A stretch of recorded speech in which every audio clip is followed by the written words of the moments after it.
Welcome back. We're in the car again, and it's like the only place I can shoot videos these days. Um, Today I just wanted to go over right now there's a bunch of congressional hearings going on about the weaponization of the intelligence apparatus of the U.S. government against its own people. Now, I what is going on with that? Why does the government seem to be like literally at war with us right now? I mean, this is like something that's been going on for a long time. So we think about the war against the people of the United States by its own government. To me, the biggest, it's not really the starting point, because this is something that's just always been happening since the beginning of the United States as a concept. But you got, there was times when a people's voice tried to rise up and it got beat down way before what I'm talking about. You can go back to like Eugene Debs and see that the same things was happening to him that's happening to Trump right now, as far as the him being persecuted by his political enemies. But we're going to go all the way up to the drug war, which will start in the 1970s, like when Nixon declared that there was a drug war, and the U.S. government went into like hyper vigilant mode, you know, and basically began targeting people in this country in the same style of military raids and property confiscation, rights removal, put you in a cage, lock you up for a long time, all over some, drugs, which arbitrarily they get to decide which drugs are okay and which drugs are not okay, which drugs are going to be illegal, which drugs will carry felonies. And all of this comes from, stuff that happened previously. It's all United Nations directives, so America's really just just doing whatever they say. But it's Americans. It's our own government though that was doing it. It's our own. It wasn't the United Nations didn't send troops in here to enforce the drug policies. That was our own government going against our own people. And when that was going on, I want you to keep this in mind. They couldn't, wiretapping was highly discouraged by the people, the Congress.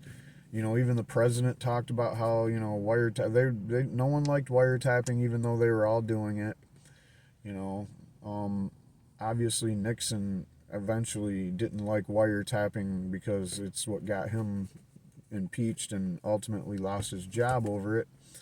But yeah, wiretapping was a very touchy subject. You couldn't do it unless you had a super good warrant, and they didn't have this rubber stamping FISA court thing going on back then. I don't, not that I know of. But anyway, let's just say that that's what really kicked off this idea that the government can use its tools and its brute force to basically regulate who gets to sell what drugs.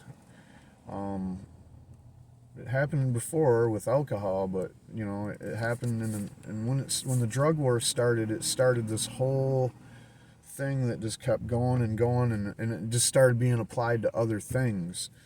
So like, the idea that you could get pulled over and now because they think you have drugs, they can search your car. Before that, searching your car was almost the only way that they had a probable cause to do that is if literally they heard like a kidnapping victim kicking and screaming in the trunk or something. That's what probable cause is. It's like imminent threat of life loss or something.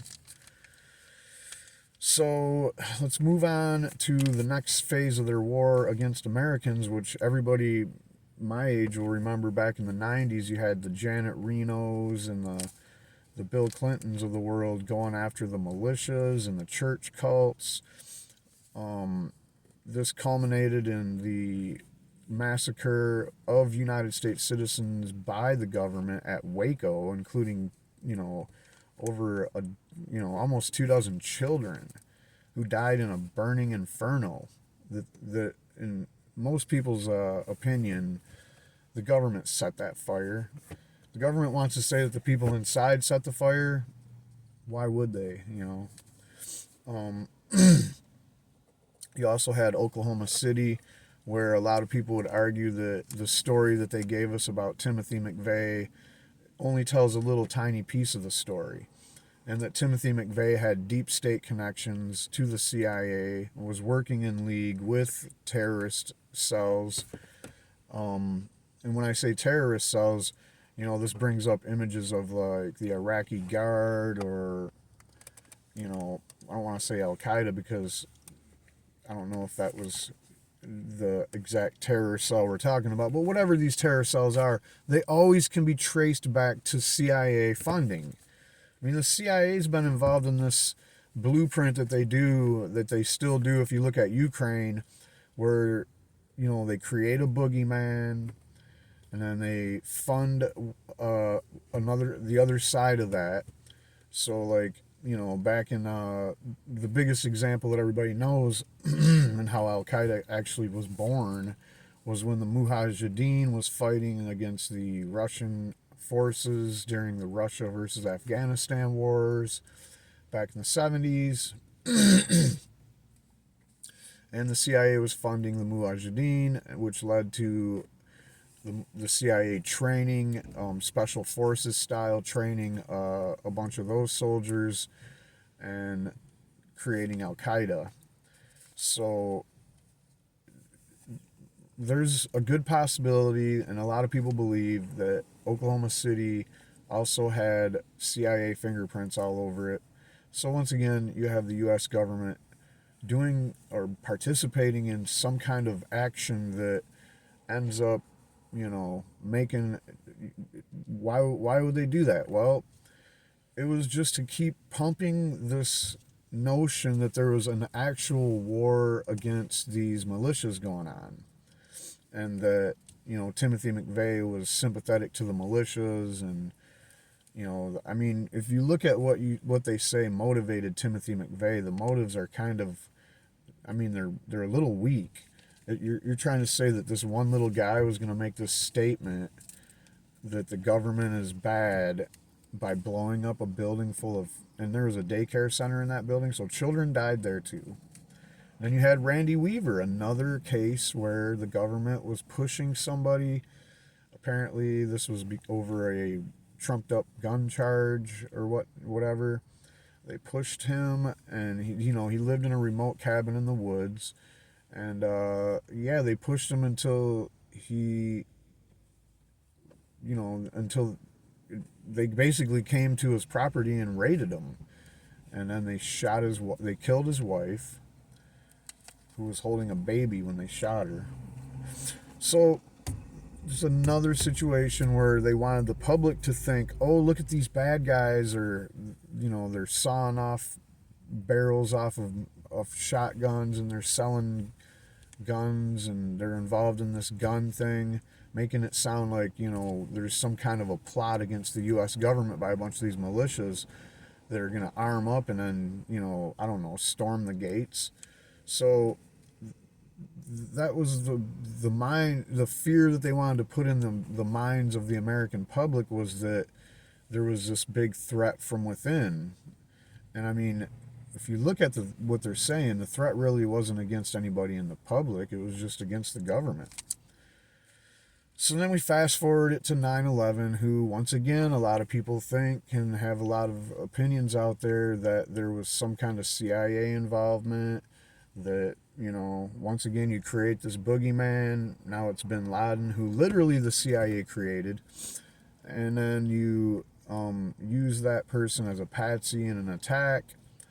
And then that attack will garnish support for your foreign invasion of several countries, and also broaden and solidify support for a mass surveillance apparatus at home, and also Homeland Security, which is a new thing that happened after 9/11. And Homeland Security was granted this 100-mile border jurisdiction zone. So if you see a border of the United States, 100 miles from that border, they can patrol and do whatever they want. Now, do you think that's to keep terrorists out, or to, or just to have more federal policing apparatus have more jurisdiction over more U.S. citizens?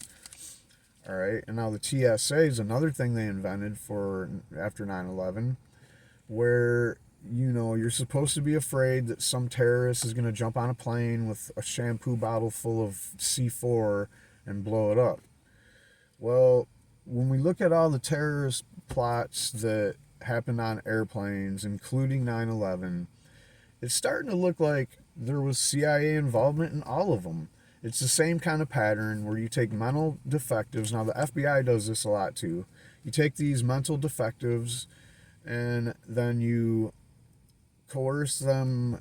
You pretend like they're your friend or whatever. You coerce them into, oh, you got to get revenge. You got to do this thing. So, there was the shoe bomber and then there was the underwear bomber.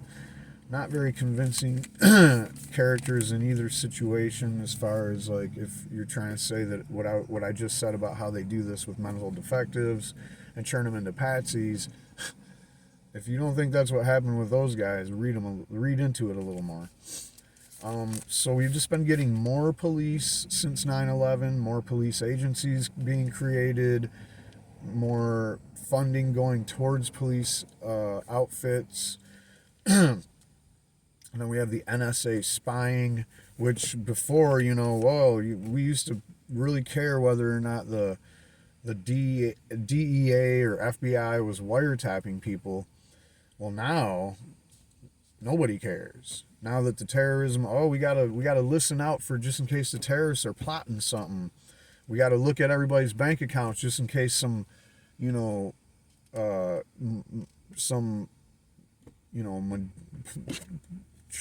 Muslim training camp in Jakarta sent $50,000 to somebody in LA or something. It's funny because they justify all this spying by using the examples that they were involved with. Like the wiring of money to 9/11 hijackers happened from a top Pakistani official who never got charged. And then when asked about it by the 9/11 Commission, the government basically said, it's no big deal. It was it wasn't worth looking into. But they want to spy on every move you make and every word you say for whatever reason. And now, after the Patriot Act has been... Now the thing about the Patriot Act, they did that under a Republican president with the threat of these brown Muslim, foreigners are going to come in and blow you up. So that, according to the consensus of whatever, to them it was advantageous that it was all right-wingers that were in charge. It was right-wingers pushing the Patriot Act because of this threat being foreign, and their assumption is that all these right-wingers, they're racist and they don't like anybody that's not a Christian, so this is going to go over well with them. And I'm not saying it went over well with all right-wingers, but it did help grease the skids, I guess. When it came to the left was the most vocal people speaking out against the Patriot Act. And the Patriots, of course, they're the right-wingers who wave the American flag, not realizing that this country has been taken over by crazy, sociopaths long ago. But anyway, those people didn't even complain that it was named after them in the most ironic fashion ever. So the Patriot Act basically removes this whole notion that you have privacy, the Fourth Amendment. The Fourth Amendment is non-existent. And the Patriot Act had these clauses in it, of course, that said that, the government has to be looking for terrorists, and then they can spy on you and whatever, as long as they suspect that you're involved in some kind of terrorism. And it was, I think it even qualified as foreign, like it wasn't even domestic terrorists. But over time, as it always does happen, the arc of whatever does not bend towards the people. It bends towards more totalitarian authoritarianism. So what happened is every time a new president came along, including Obama, who started it, they've given the Patriot Act more powers to spy on you. And the way that worked was that through the National Defense Authorization Act, you just slipped in things that changed the Patriot Act. Like, hey, let's cross this line out right here that says it has to be a foreign terrorist. It could be a domestic terrorist. We just don't know. And whenever Republicans are in office, it seems like we're focused on foreign enemies or China. And whenever Democrats are in office now, we seem to be focusing on Russia and domestic terrorists. So that's kind of how that works. But basically, after all the threats from the foreign and the domestic enemies, everybody seems to be cool with the mass surveillance. Edward Snowden came out and told everybody what people like me already were telling people, that they were spying on everything you do. They were looking at your dick pics. They were looking at your bank records. They know where you drove to last weekend. You know, they have the power to use your TV to spy on you. They have the power, obviously, to use your phones to spy on you. Not that they need to much effort there, seeing how everybody basically just shares everything they do on the internet anyway. So all they really have to do is go to publicly available accounts and see everything they want to know about you. So now that that's okayed by the public, then they started to ramp up the censorship. You know, we started to see the censorship when WikiLeaks became a thing, and they started that censorship back in like 2011 or 12 when Venmo and PayPal decided to cut WikiLeaks' accounts off. Several banks said that they would not do banking for WikiLeaks. And, you know, as time wore on, Julian's asylum at the embassy in Ecuador started to look more like a prison sentence, where he was just rotting in this office complex like it was a prison. And, you know, if he would have stuck his nose out too far, the CIA would have just killed him. So then you have, that's a major blow to the First Amendment right there. The First Amendment with the press freedom, what do you have if you don't have that? And now they intimidate the press with the same tactics. You might have seen that thing, I believe it was in Kansas, I want to say, where the lady that owned the newspaper, the cops tried to raid her because they said she obtained information for the story she was writing that damaged one of their people. They were saying that she obtained the information illegally, just like they said about about Assange. Oh, he helped Chelsea Manning hack the computers and all this. No, he didn't do any of that. So anyway, that's just going to be swept under the rug. Now this is a very important time to be talking about Julian. I mentioned him in my last video. It's because there's a good chance he might be getting extradited to America very soon to play this out. And we don't know if we're actually going to see anything about the trial, because they're going to do this in one of those secret government courts where nobody gets to hear anything about what's going on, and Julian don't get to have any rights to actual fair trial. So keep an eye out for news about Julian. I'm going to be doing a story in a couple about it, maybe when we hear more. I mean, we heard about the appeal, which I think is bullshit. I don't believe he's a principled man, but they have chemically attempted to chemically lobotomize him. So who knows if he's thinking clearly on this or if it's really actually something that can really happen. But moving on, then we've seen the censorship of Alex Jones, where everybody was on board with that, apparently. I mean, most of the people that support Alex Jones or even don't hate the guy and know that he's been right more than the freaking New York Times, most people that support Jones obviously think that what happened to him was egregious. Even if you were a supporter of Alex Jones but didn't really agree with him on the Sandy Hook stuff and thought he was jumping the gun a little bit too quick on reporting things that just were in the comment section, basically. Even if you were that, you still didn't feel like it was necessary to remove him from all the social media platforms. And why would it be? We're just having conversations here. Alex Jones never told anybody to do anything. He's not out there telling people to go track down the David Hogg and give him a, tongue lashing, or he did none of that. He never did any threats. There's no reason to censor somebody. But since everybody that thought that that was such a good idea seemed to be the majority, and this is probably partially due to the massive operation of manufacturing consensus that is what we call social media. Yeah, that kind of got through.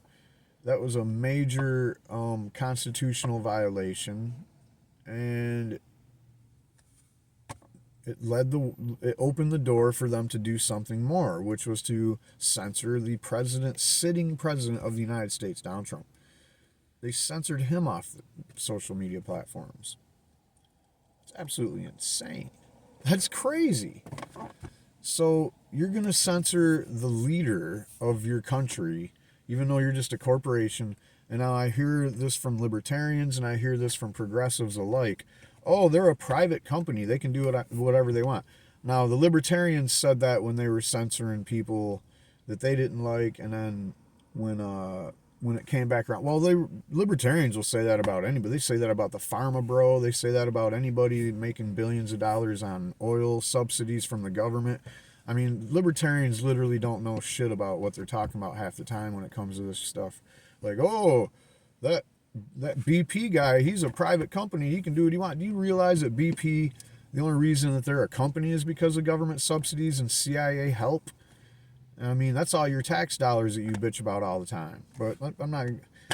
Every time I make a video, I'm yelling at one political group or another for one reason or another. But I'm not really. I just wish you guys wouldn't subscribe to any of these ignorant ideologies. Libertarianism isn't totally without merit. It's the right way to be a liberal, but it's also missing the point on a lot of principled stuff that you guys just, you just aren't principled when you say stuff like that. Like, oh, it's a private company. They can do what they want. Really? Okay. Let's see how that one works out for you when you're talking about Boeing and Raytheon and them guys.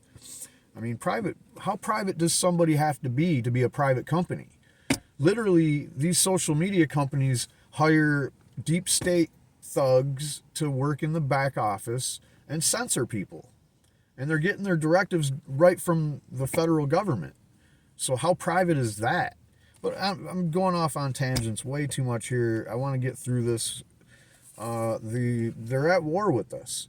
They took away, like them or hate them, half the country loves them, apparently, and they took the president right off of Twitter, where he was the most popular account on there. He could tweet out, like, he could just say, yeah, I just ate a McDonald's cheeseburger, and it'd get 1 million likes. I mean, I'm not saying I'm for people idolizing someone like that. That's ridiculous. But you gotta look at these people that are on the other side of that, these Trump deranged syndrome people, where they literally ignore everything that anybody does that they support and just go right straight to Trump. Well, Trump did this, Trump did that, And it's like they don't care that all the people that they support do the same shit. That's why they've never really arrested Trump. Trump will never get put in jail for real, because the only things that they could really get him on, they're also guilty of. And even this shit they're saying he's done now in Georgia. I mean, really? We didn't see Hillary Clinton and, you know, basically everybody in the Democratic Party call the 2020 election rigged and Russia and all this. Yeah, we did. Including Hillary, who lost. And then she conceded and gave blessings to the guy that she just claimed was rigged in by Putin. Don't make much sense. And speaking of rigging, there was no doubt about it that the Democrats rigged the election against Bernie Sanders 2 times in 2016 and in 2020. And if you're like, no, they didn't, you're one of those people. At the very, very least, you have super delegates, which in 2016 they had so many of them, it was an overwhelming amount. There was no way Bernie could have won, even with 100% of the votes of the people almost. So that's already rigged, but there was so many ways that they rigged it besides that I could make another video about it. But there's a really good video online. If you look around, you might find it, where somebody from the convention was telling you how it was rigged. A delegate. So they rigged these elections against Bernie, and then to shut you up about it before anybody started talking about it anymore, they just immediately went to Russia, rigged the election for Trump. You know, it's the old Machiavellian, do what you're saying that your enemies are doing, or whatever your evil things you're doing, say your enemies are doing it. And yeah, it always works for them. So they rigged it against Ron Paul way back in the day. 2 times Ron Paul ran for president. I believe it was 2008 and 12, maybe. Maybe I'm wrong on 2000. Maybe it was 2004. Maybe he ran 3 times. I don't know. I remember 2012 really good, but I also remember the one before that. And what I remember the most is that they didn't give Ron Paul the time of day.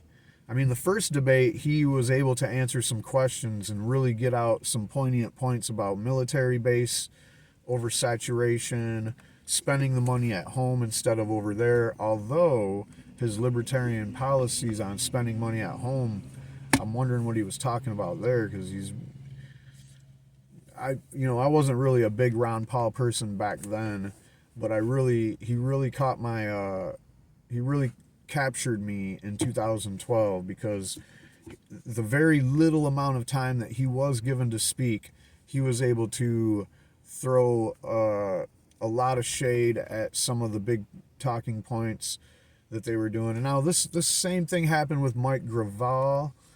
I believe that was also the 2008 election season, where they give him very little speaking time, because, you know, Mike Gravel, he read the Panama Papers into the record, which revealed that the United States got into the Vietnam War under false pretenses. They rigged it against Ron Paul twice. There's always been these candidates that were a little bit outside the norm or ran as independents, and they, Green Party or libertarians alike, and even people trying to run within the 2-party system, and they just get no press. They get all the hate coming from the press, if they do get any press. And it always used to work until Trump came along. So that's when they had to really start pushing more censorship and propaganda. But they rigged it against Trump too. I'm going to be one to say it. The mail-in ballots, obvious point of rigging. The machines, which we already knew were rigged all along. You can pull a clip up of any politician you can name, and they're going to tell you that the voting machines are easily hackable. It's quite possible that you can write a program to make them change votes, and they're also connect to remote networks, which doesn't make any sense, because basically you just have a voting machine is just there to count the votes easier, right? You feed the paper in, it counts the votes. You should be able to audit it too, by the way, and there's no such thing as that. And they should keep the paper ballots, which they've been in the practice of not doing that. So there's no reason to hook that up to a remote system. You can count all your votes there, put it on a file, and then send that on a secure server to a remote system. That's how it should be done. Like, that's common sense. But nobody cares. And the paper ballots, nobody cares there either. The Republicans yelled, oh, this is being rigged. Look at these ballot mules, and look at these people just filling ballots out by the hundreds. But then did you hear them after that? Have you heard them lately talk about, we got to do something about this? No, because now they want to expand it. Because if you're cheating, I want to do the same thing as you're doing, or it's not fair. And I've already talked about that too before. But so they rigged it in many different ways. There's so many ways that you have to do the rigging, but a lot of it is the propaganda and the censorship. You know, they got so many people in this Trump derangement syndrome that it's almost impossible to, you know, for Trump to do anything good without. It's just never works. And he's not out there doing, like, you want to say, can anyone put in the comments section like all the really bad things that Trump did when he was president? Because I don't even remember. To me, it was just like 4 years of hearing people bitching about Trump and then looking into some of their complaints and not really seeing a whole lot of substance there. So it got to the point where, you know, they're losing the war on this narrative with, and then you had the January 6th stuff where they, again, these deep state people, I guess the FBI took the reins on this one, but there was also CIA, Homeland Security, there was all these police agencies that the Capitol Police guy in charge that day didn't even know were there. You know, and they were infiltrating and pretending like they were protesters and infiltrating groups like Oath Keepers and Proud Boys, to the point where they had like the number 2 guys were FBI informants, and basically make it look like some kind of a insurrection. You know, like you had all these Second Amendment people that, if you remember what I was talking about in the 90s, the militias and all that, they were going to take over the government with their guns. But somehow on January 6th, they came there to do an insurrection, but they didn't bring any guns. So that's kind of weird. And, well, you know, when Trump was on the rise to power, and which was all their fault for giving him so much press time by acting like he was going to say something stupid. But basically, they would... you know, the government started up this whole new psyop called QAnon, where they basically attracted the most extreme Trumper people and created a patsy army with them, similar to what they did with Al Qaeda. You know, you get this patsy army, and then anytime a bunch of Trumpers show up at a protest, you could easily send in your agitators and agent provocateurs and make something happen to smear the whole group. Well, that's what J6 was. It was the ultimate that. And QAnon is that. It's just a creation by the feds, probably the FBI again, to do this.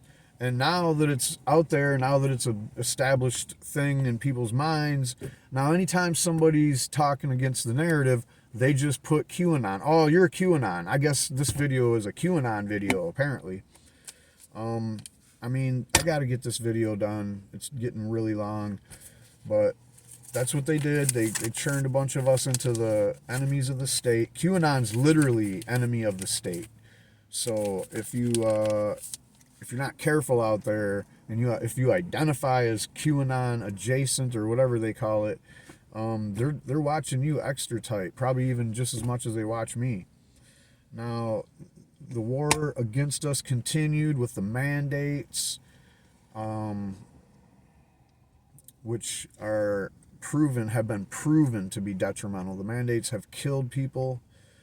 The COVID protocols at the hospitals killed people. Them refusing people early treatment like ivermectin or hydroxychloroquine killed people.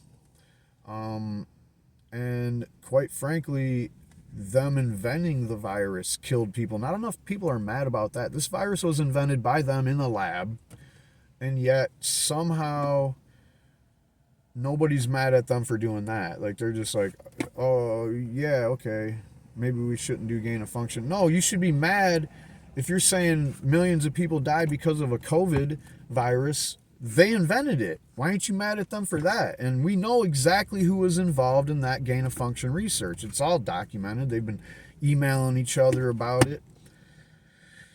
And last but not least, the war on us by the fascist government, by letting their corporate overlords let them use them as this power that makes you do things, you know, like you get the FDA approved all this garbage that we call food, and it's got stuff in it that, you know, like the Skittles lawsuit that just happened, just telling you that certain food colors are poison, because they all are. All of these food colorings are poison. Just look up blue number 1, Google that, and side effects. And then go get a bottle of that sun-kissed blue stuff and drink the whole, you know, drink a 20-ouncer of that and tell me that you don't feel those side effects. It's real, believe me. And if you're, you know, a little kid and you're eating, like, you know, you got your all-berry crunch in the morning and your Pop-Tart, and then you go and you're drinking your Hi-C, and all this stuff has these poisonous food colorings, preservatives, stuff that we don't even know why they put it in there. Just, hey, we're going to throw this in there. It was grown with GMO, genetically modified organism growing methods, including glyphosate spraying, and all of this everyday poisoning. They use the government, you know, Pfizer and Moderna, use the government to make their mandates happen, which forced people into getting the shot, or you lost your job, you know, or you couldn't go back to school, so you had to do it. This was corporations using the government to force you to buy their product, just like Obamacare. Obamacare, people wanted some kind of a national health service like what the rest of the world has. Obama promised, well, no matter what we do, at least we'll try to do that eventually, but we'll start with a public option at least, so if you are broke, you can still go to the hospital and it's not going to bankrupt you. Well, that didn't even happen. What did happen is the corporations, the insurance people that would have been basically eliminated eventually if we went to a national health service, made the government make it so you had to get insurance or you get fined. So you have to go buy an insurance policy now. That's the government being used as a force to make you buy their products, and it's every corporation is doing it. Every corporation wants more of your money, and the government's not regulating that. It's to the point where now you got your phone bill and your cable bill and your electric bill and your gas bill and your water bill and your rent is more than most people make. And now you got to worry about paying for expensive prescriptions. And look, man, the government is definitely at war with us. They're literally in a depopulation agenda, and it's been that way since, I don't know, as long as I can tell. That's all I got on this, though, and I'm going to try to upload this to YouTube. Hopefully it doesn't violate their terms of services, but if this video does and I do get a strike, from now on I'm just not even going to try that. All right, that's all. Peace out. Have a good day. See you next time. Go Pharaoh.